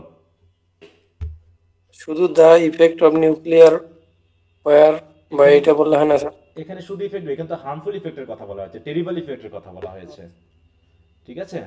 শুধু ইফেক্ট বলো না, একটু হার্মফুল ইফেক্টটা বলো। কারণ শুধু ইফেক্ট পজিটিভ বা নেগেটিভ হতে পারে, তাই না? এখানে কি দুই ধরনের ইফেক্টই বলা হয়েছে? না স্যার, শুধু হার্মফুল হার্মফুল ইফেক্ট, তাই তো? তাই জন্য হার্মফুলটা একটু অ্যাড করবা। একটা লাইন বুঝি নাই। কোন লাইন সেটা? It might be better to be killed in a nuclear war than to survive it. মানে নিউক্লিয়ার ওয়ারে বেঁচে থাকার থেকে বরং মরে যাওয়াই ভালো হবে। কারণ তুমি বেঁচে থাকলে পারে নিউক্লিয়ার ওয়ারের যে ইফেক্টটা তোমার উপরে পড়বে সেটা আরো বেশি যন্ত্রণাদায়ক হবে। এর থেকে ওই যুদ্ধে মরে যাওয়াটাই ভালো বেঁচে থাকার থেকে। ঠিক আছে? জি স্যার। স্যার আগের লাইনে তো বলা আছে সিক, হাংরি এবং হোমলেস। হ্যাঁ, বলছে যারা সার্ভাইভার হবে, তাই না? বলছে the survivor of nuclear war will be sick, hungry and homeless. কারণ তাদের বাড়িঘর থাকবে না, যেখানে নিউক্লিয়ার ওয়ার হবে সেখানে ফসল হবে না, পুরো অনুর্বর জমি হয়ে যাবে, তার সাথে অসুস্থ তো হবেই। অতএব বেঁচে থাকার থেকে ওই যুদ্ধে মরে যাওয়াটাই ভালো। আর নিউক্লিয়ার ওয়ার্সটাকে বন্ধ করা সম্ভব যদি আমরা সবাই একত্রে মিলে শান্তিতে বসবাস করতে পারি, তাহলে নিউক্লিয়ার ওয়ার বন্ধ করা সম্ভব। তাহলে এখানে নিউক্লিয়ার ওয়ার নিয়ে কথা বলা হয়েছে, বুঝতে পেরেছো? তাহলে এখানে নিউক্লিয়ার ওয়ার কি? ট্রান্সফর্ম দ্য থার্ড, দেখো transform the third sentence of the passage into positive degree. আমরা ডিগ্রি তো চেঞ্জ শিখেছি, তাই না? আমরা ফার্স্ট ইয়ারে ডিগ্রি চেঞ্জ শিখেছি, তাহলে এটাও ধরো এখানে এসেছে। দেখো এখানে কিন্তু ওই যে সেন্টেন্স ভিত্তিক ট্রান্সফরমেশনও কিন্তু এখানে যদি 5টা কোশ্চেন থাকবে, অতএব এর ভিতরে যে কোনো জিনিস আসতে পারে। ফার্স্ট ইয়ারে যা পড়েছিল তার ভিতরে যে কোনো জিনিস, এটা অ্যান্টোনিম সিনোনিম হতে পারে, ওয়ার্ড মিনিং হতে পারে, সেন্টেন্স স্ট্রাকচার হতে পারে, তাই তো? এই যে তারপরে ট্রান্সফরমেশন হতে পারে, ডিগ্রি হতে পারে, প্যাসিভ ভয়েসে ট্রান্সফর্ম হতে পারে, সিম্পল কমপ্লেক্সে হতে পারে, যে কোনো ধরনের কোশ্চেন আসতে পারে যেগুলো তোমরা ফার্স্ট ইয়ারে পড়ে এসেছো। তারপর হচ্ছে how does a nuclear war effect human lives, সেটা তো আমরা বললাম যে কিভাবে হিউম্যান লাইভসকে এফেক্ট করে। বলছে what do you think about the passage of the text. এই টেক্সটে তোমার প্যাসেজ সঙ্গে কি বলা হয়েছে? হ্যাঁ, যে to live in peace together avoiding war, তাই তো? এটা সংক্ষেপ করা হয়েছে, maybe the message of the text, শেষের টুকু যেটা বলা হয়েছে। Complete the sentence, if there was any nuclear war with our country.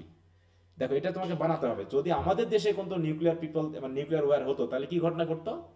People of the inflicted area would not lead a normal life. তাহলে কি হবে? যে আক্রান্ত এলাকার মানুষজন স্বাভাবিক জীবনযাপন করতে পারে না। এই সেন্টেন্সটুকু নিজে বানাতে হয়েছে, মানে কমপ্লিটিং সেন্টেন্স। এটা হচ্ছে কমপ্লিটিং সেন্টেন্স, ইফ দিয়ে দিয়েছে, বাকিটা তোমাকে কমপ্লিট করতে হবে। তো দেখো এখানে 5টা কোশ্চেন, খুবই ইজি বিষয়। এই জন্য পার্ট এতে খুব একটা প্যারা নিতে হবে না। আগামী দিন আমরা গ্রামার রিলেটেড কিছু বিষয় নিয়ে আলোচনা করব, বিশেষ করে সিম্পল, কমপ্লেক্স, কম্পাউন্ড, ওই সেন্টেন্সগুলো এবং ক্লজ নিয়ে একটু আলোচনা করব। কারণ কিছু কিছু সেন্টেন্সে দেখো এখানে ক্লজ আছে। এখন প্যাসেজটা না পড়েই তোমরা বলো তো এই প্রশ্ন উত্তরটা কি হবে? বলছে how many clauses are there in the first sentence of the passage. How many clauses are there in the first sentence of the passage. এই প্যাসেজের ফার্স্ট সেন্টেন্স কোনটা? The oldest stories we know are first told as poetry. হ্যাঁ, এইটুকু। তাহলে এখানে কয়টা clause আছে এবং ক্লজগুলো কি কি? স্যার দুইটা আছে। দুটা? স্যার দুইটা। Simple sentence? একটা না স্যার। না স্যার, ডিপেন্ডেন্ট আর ইন্ডিপেন্ডেন্ট। ডিপেন্ডেন্ট ক্লজ এবং ইন্ডিপেন্ডেন্ট ক্লজ ক্লজ। আলাদা করো, ক্লজ দুটো আলাদা করো।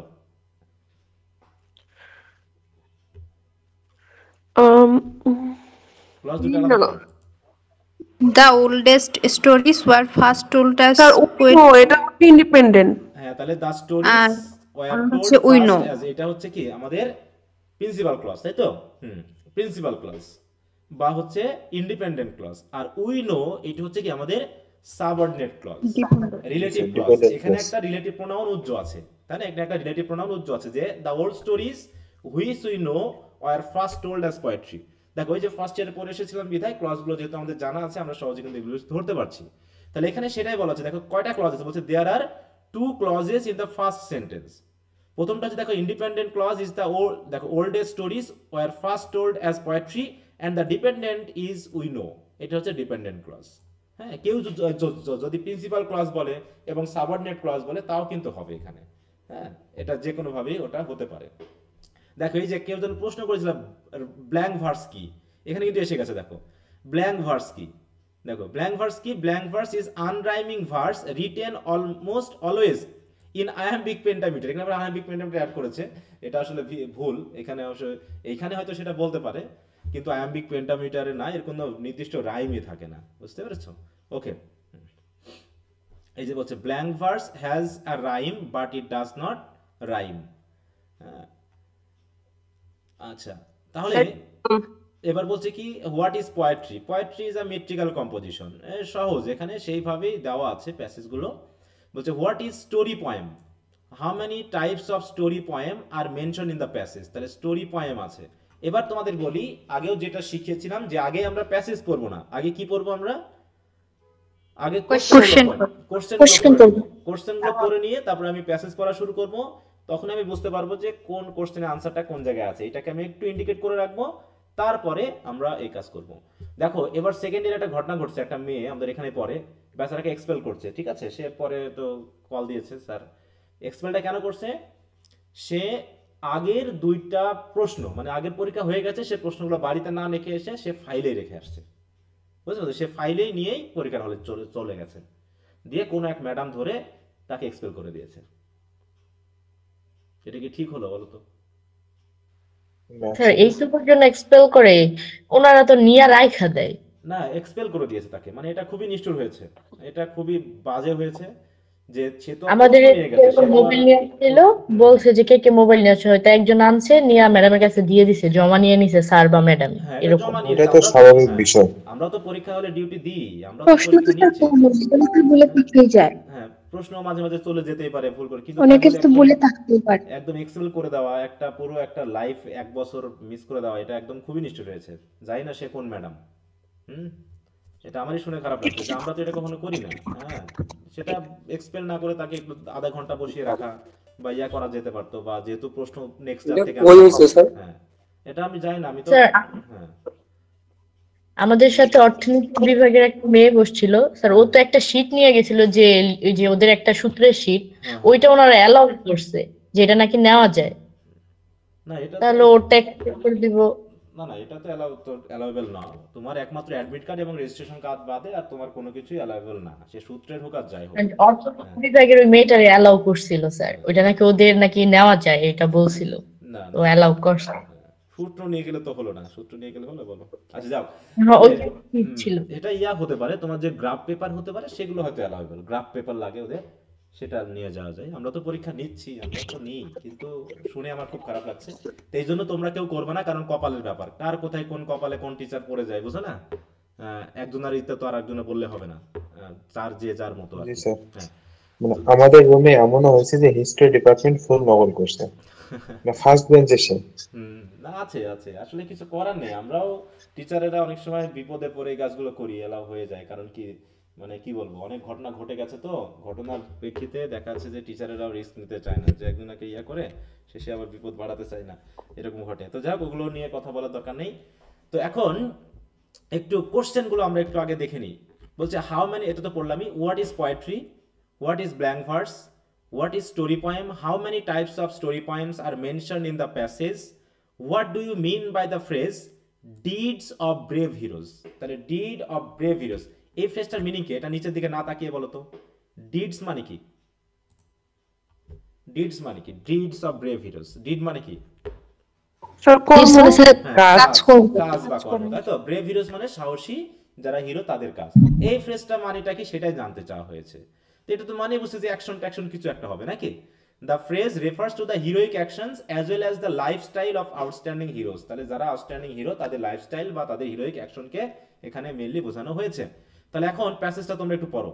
তো আমি তোমাদের মেইনলি এই প্যাসেজগুলো আমি আর সামনের দিন পড়াবো না, এটা পড়িয়ে আমি সময় নষ্ট করতে চাই না, কারণ আমি কারোটে পড়াই না। আমি জাস্ট কিছু গ্রামাটিক্যাল আইটেম নিয়ে কথা বলবো এবং পুরো প্যাসেজটা তোমাদের উপর ছেড়ে দিব। তোমরা সবাই বাসায় পড়বা, পড়ার পর যদি কোনো প্যাসেজ না বুঝো আমি শুধু সেটা পড়াই দিব, ঠিক আছে? আগামী কালকে শুধু আমরা ক্লজ ফ্রেজ এগুলো নিয়ে একটু কথা বলবো, করার পর আমরা পার্ট বিতে চলে যাব। কারণ পার্ট এর যে রাইটিং 1 সেটাও তোমার পড়ানোর কিছু নাই, ঠিক আছে? সেগুলো আমি ওই ফার্স্ট ইয়ারের শীটগুলো তোমাদের কাছে আছে তো, যারা পড়েছিলাম ফার্স্ট ইয়ারের শীটগুলো, জি স্যার আছে, লেখা আছে। ফার্স্ট ইয়ারের শীটটাই আমি আবার দিয়ে দিব এবং সেখান থেকে কিছু ধারাবাহিকভাবে আলোচনা করে দিব, সেগুলো নিয়ে আমরা একটু পড়ব। বা ফার্স্ট ইয়ারের শীট আজকে দিয়ে দিয়েন। হ্যাঁ, ফার্স্ট ইয়ারের যে শীটগুলো সেটাই দিয়ে দিব, ফার্স্ট ইয়ারের রেকর্ড ক্লাসগুলো দিয়ে দিব। কারণ একটু মিউট রাখো।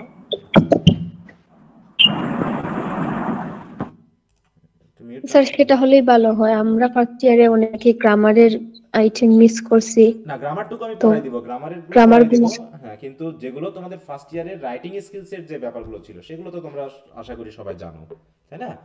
দিয়ে আমি কোশ্চেন গুলো দিয়ে দিব, বা এবং রেকর্ড ক্লাসগুলো দিয়ে দিব ফার্স্ট ইয়ারের, ওইগুলো তোমরা পড়ে নিবা টপিক ভিত্তিক। তারপরে যদি কোনোটা না বোঝো সেটা নিয়ে আমি একটা ক্লাস নিব, কারণ এই জায়গা থেকে আমি একটু সময় বাঁচাই, ঠিক আছে? কারণ সেকেন্ড ইয়ারের হিস্ট্রি বা অন্য জায়গাতে অনেক পড়া থাকে, ওইগুলো এই জায়গাগুলোতে আমি সময় নষ্ট না করে ওইগুলোতে একটু দেওয়ার চেষ্টা করি। হ্যাঁ, তা না হলে সময় মেনটেন করা একটু কঠিন হয়ে যায়। হুম। কারণ কমপক্ষে আমাদের 2 মাস আগে শেষ করে একটা রিভিশনে যেতে হবে। হ্যাঁ, এই জন্য ফার্স্ট ইয়ারে আমরা যথেষ্ট সময় পেয়েছিলাম তোমার আগস্টের আন্দোলনের কারণে, নাকি? তাহলে অত সময় আমরা জি পাইতাম না। স্যার। হ্যাঁ, একটু সময় ভালো পেয়েছিলাম। আচ্ছা, এবারে এই প্যাসেজটা তোমরা পড়ে ফেলো। জাস্ট 5 থেকে 7 মিনিট সময় দিলাম, সবাই পড়ো।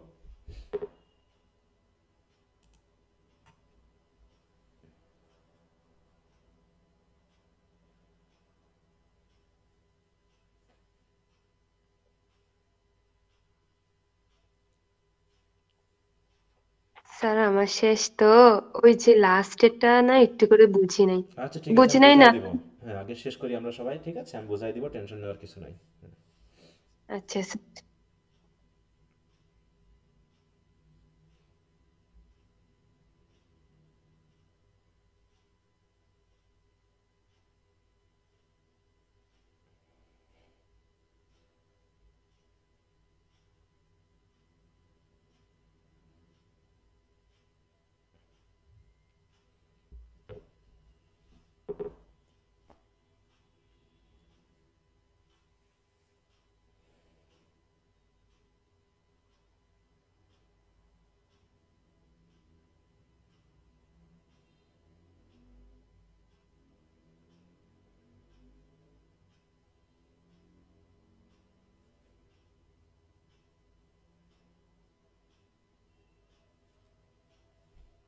তাদের হয়ে যাবা, হাত তুলবা।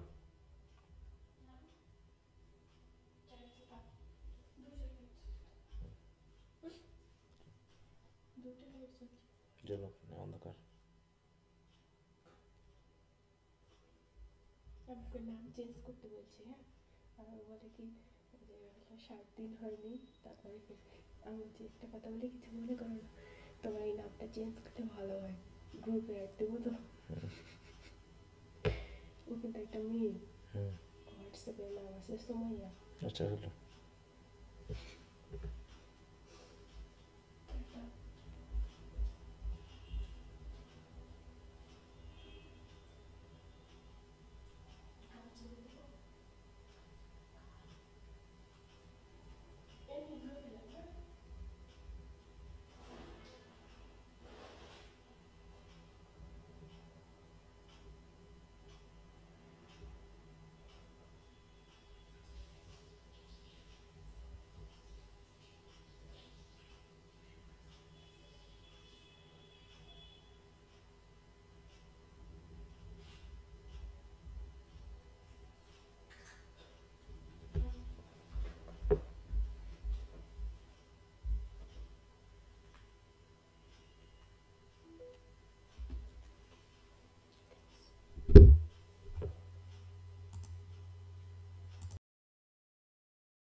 আচ্ছা, সবার হয়েছে? জি স্যার।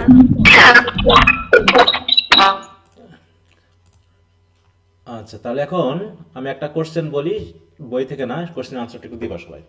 বেলাটের সংজ্ঞাটা একটু বোঝাই দিলে ভালো হতো। বেলাট সংখ্যাটা তো খুব ইজি দেওয়া আছে, ইজিলি দেওয়া আছে, খুব ইজি। বীরগাথা। না, ওটা ঠিক আছে, সংজ্ঞাটা কিন্তু ইজি দেওয়া আছে। বলো তো, তুমি বলো সংজ্ঞাটা কি? Sir, story poems with short verse and often with exciting stories are called ballad. হ্যাঁ, তাহলে এটুকু কি বুঝলা না বলো তো? আর কি সংক্ষিপ্ত ছন্দটা কি? সংক্ষিপ্ত, হ্যাঁ, যে স্টোরি পোয়েম গুলো শর্ট সেগুলো বলা হয় ব্যালাড, আর যে স্টোরি পোয়েম গুলো লং সেগুলো বলা হয় এপিক। এই তো পার্থক্য। মানে যে গল্প আছে, কবিতার ভিতরে গল্প আছে কিন্তু কবিতাগুলো ছোট, সেগুলোকে বলা হয় ব্যালেডস, তাই তো? ছোট গল্প।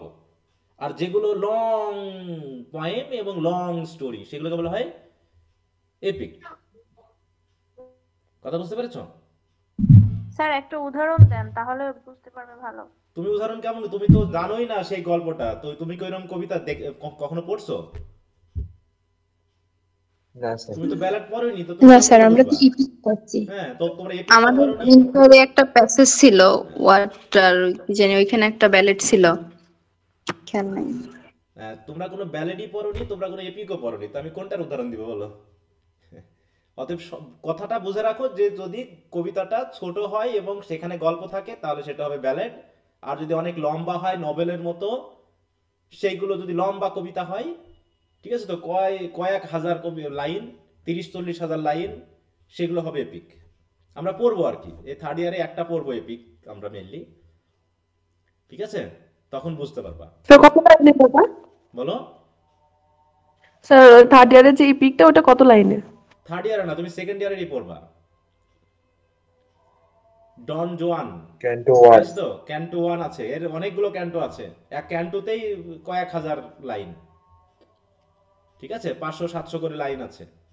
অতএব ওইগুলো অত ইন্টারেস্ট নিয়ে ভাবার দরকার নেই, তুমি পড়বা যখন তখন এমনি বুঝতে পারবা। নাকি তোমাকে এখন আমাকে ব্যালেট পড়ে যে ইয়া করতে হবে, জানাতে হবে যে এরকম বোঝায় লং আর এরকম বোঝায় শর্ট? বলো, নাকি বোঝনি এখন? বোঝনি? স্যার মহাকাব্যের গীতি কবিতা এটাই বোঝাইছে না? আবার বাংলায় যাচ্ছ কেন? তোমাকে বাংলায় সংজ্ঞা দিতে পারবে? তুমি কি মহাকাব্য আর গীতি কবিতা সম্পর্কে জানো? সেই রাইস মানে স্যার চাল, আর চাল মানে স্যার রাইস, এটা দিয়ে কি একজনকে বোঝানো সম্ভব? বলো না। তাহলে ওসব কথা না, কথা তোমাকে তো বলাই হলো, সিম্পল কথাটা দেখো কি জটিল করে বুঝতেছে সবাই। স্যার বুঝছি। কি বুঝছো বলো? স্যার এখানে জাস্ট মনে রাখতে হবে শর্ট ভার্স আর এক্সাইটিং স্টোরি থাকবে, এই জাস্ট এই। হ্যাঁ, যে এই সিম্পল কথাটা নিয়ে তোমরা এখন প্যাচ লাগাই ফেলছো, শর্ট কবিতা কতটুকু শর্ট, সে শর্ট কতটুকু তুমি কেমন করে বুঝবা? তোমাকে একটা ব্যালেড পড়তে হবে, তো তোমরা সেকেন্ড ইয়ারে পড়বে একটা ballad, rime of the ancient mariner, জি স্যার। এসটি কোল্ডিজের। এত টেনশন নিচ্ছ কেন? তুমি শুধু এইটুকু বোঝো, আগে পড়বা, পরে যখন বলবে এটা হচ্ছে ব্যালাড, এটা হচ্ছে এপিক, তখন বুঝবা। এত তোমরা যদি আগেই ইয়া করে থাকো তাহলে সমস্যা। আমি তো বললাম যে অনেক কিছু আছে যেগুলো এখন বুঝবা না, পরে পড়তে পড়তে বুঝে যাবা। শুধু এইটুকু মনে রাখো যে শর্ট পয়েম উইথ স্টোরি হচ্ছে ব্যালেড, আর লং পয়েম উইথ স্টোরি হচ্ছে এপিক। ওইটারই একটা পার্ট মানে ইন্টারমিডিয়েটে ছিল যে ওয়াটার ওয়াটার এভরিহোয়ার ব্যালাড। হুম হুম হুম, তোমরা এই যে পড়বা ওটা, ঠিক আছে? নাকি কি বুঝতে পেরেছো? জি স্যার বুঝতে পারছি। না এখনো বুঝো? জি স্যার।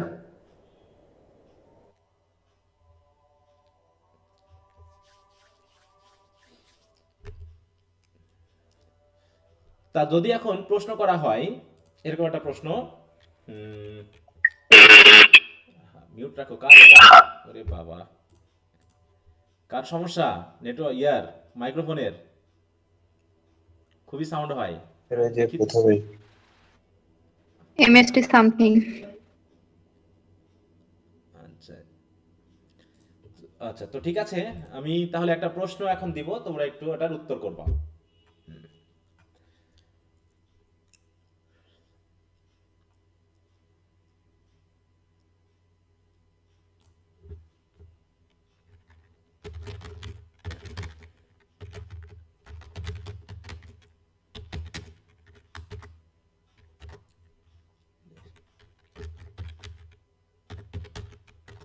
ফুল করলাম। আচ্ছা,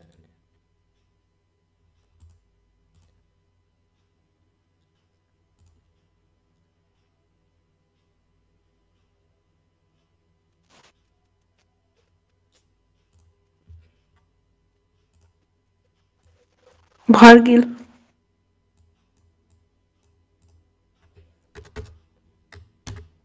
হ্যাঁ, তাহলে এটার যদি প্রশ্ন থাকে তাহলে কি দিবা? এটা নাম চেয়েছে শুধু, Virgil. Roman point Virgil. Roman point Virgil. হ্যাঁ, তাহলে কি দিব? Roman poet. Sir Roman poet Virgil. এটা রাইট লোটটা। আচ্ছা, তারপরে স্যার হোয়াট না হু? হ্যাঁ বলো। হু হবে স্যার মেবি। বুঝি নাই। হোয়াট দি রাইটার না sir, who is the writer? হ্যাঁ হু হু হু হু হ্যাঁ।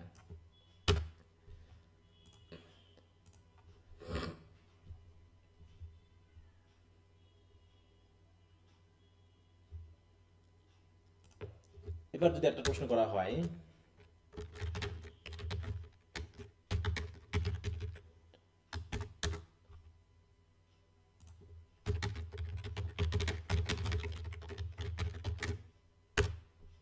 এটা যদি থাকে কি লিখবা?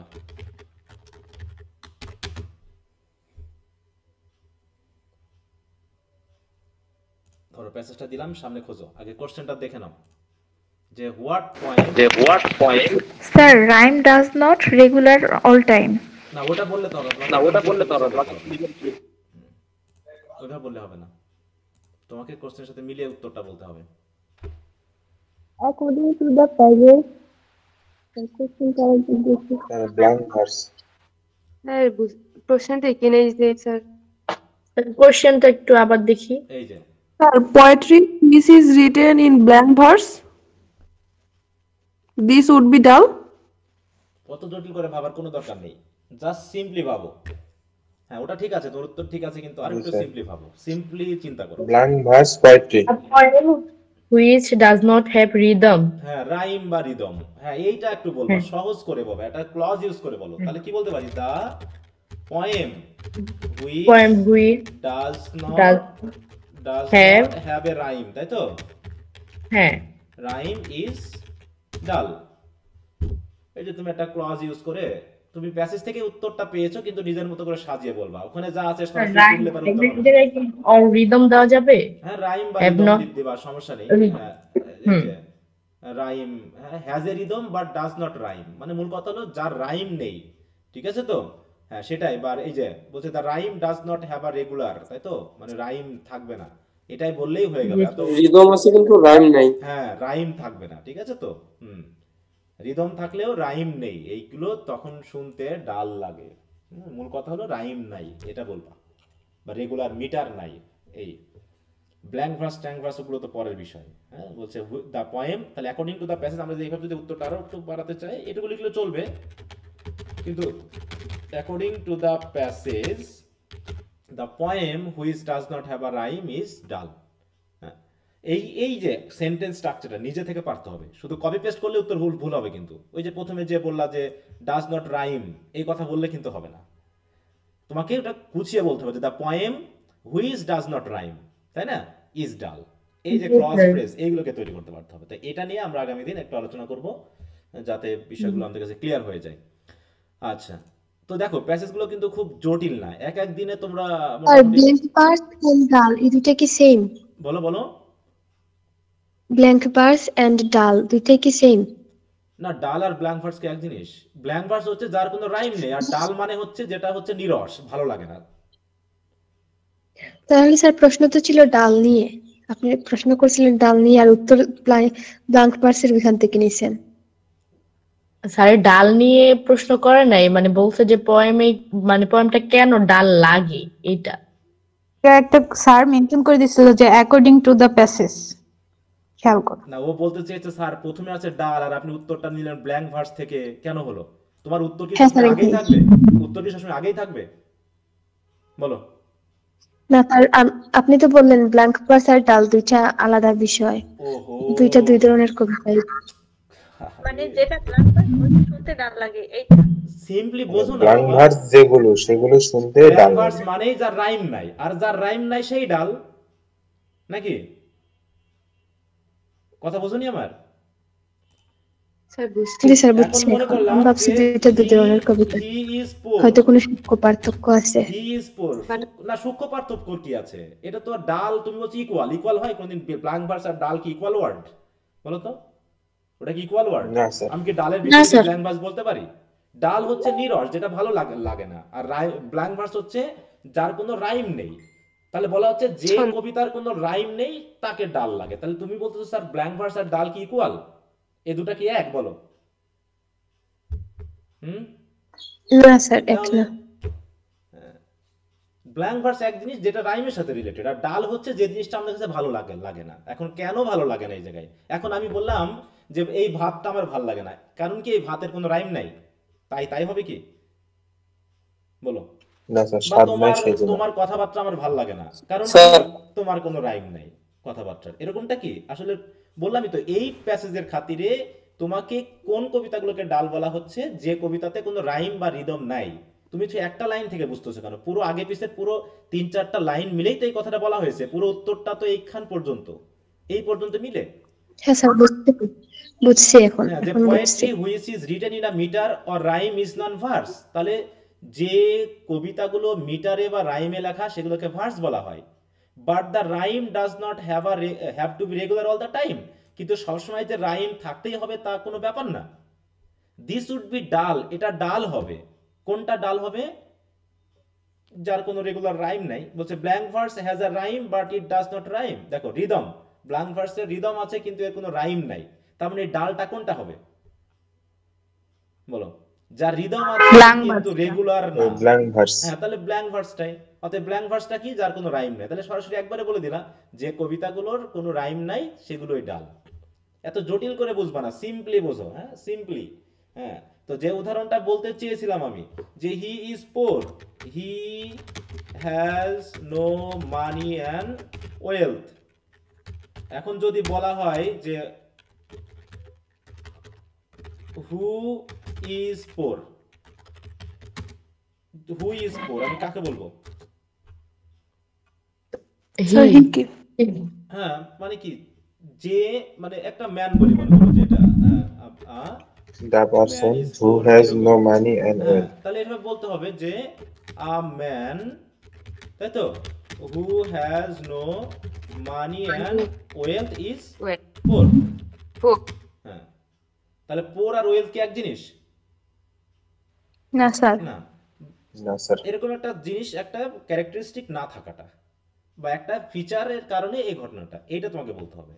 হ্যাঁ, আর উত্তরগুলো শুধুমাত্র একটা সেন্টেন্সের সাথে হবে স্যার, ওই সেন্টেন্সের সাথে একটা মিল আছে তাই উত্তরটা ওখান থেকে হবে তা না। তোমাকে কয়েকটা সেন্টেন্স পরেও একটা সেন্স ডেভেলপ করতে হতে পারে। সেই 9-10 এসএসসির মতো সেই ছোটবেলাকার কথা মনে করলে হবে না।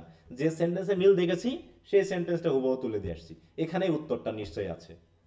হ্যাঁ, এইখানেই তোমাকে কাজটা করতে হবে যে তুমি কতটুকু এক্সপার্টলি, তাই তো, তুমি এই কাজটা করতে পারতেছো, যে একটা সেন্টেন্স নিজের মতো করে লিখতে পারতেছো। এটাই আমরা পরীক্ষার সময় মেইনলি দেখবো। দেখো প্যাসেজ ছোট, উত্তরও সহজ, কিন্তু তুমি কতটুকু সুন্দর করে উপস্থাপন করতে পারছো তার উপরে কিন্তু তোমার মার্ক হবে। সহজ দেখেই একদম নেচে গিয়ে ভালো মানে যা খুশি তাই লিখে দিয়ে আসলেও কিন্তু হবে না, মনে থাকবে? আচ্ছা স্যার, তাহলে হচ্ছে স্যার একটা কথা বললেই। হ্যাঁ হ্যাঁ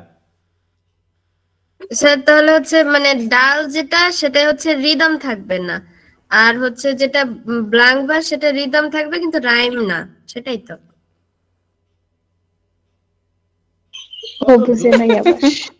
এত জটিল করে? হ্যাঁ, তুমি যেটা বলছো এমনটা না, সেটা সবসময় এমনটা না। তুমি শুধু একটা জিনিস খেয়াল রাখো না, যে ব্ল্যাঙ্ক ভার্সের কোনো রাইম বা রিদম থাকে না, মানে কোনো রাইম থাকে না বা কোনো মিটার থাকে না, এইটুকু মনে রাখো। বাকি তার রিদম থাকুক না থাকুক ওগুলো আমার দেখার বিষয় না, ঠিক আছে? কারণ এই ফিচারটা সবসময় কাজ করে না।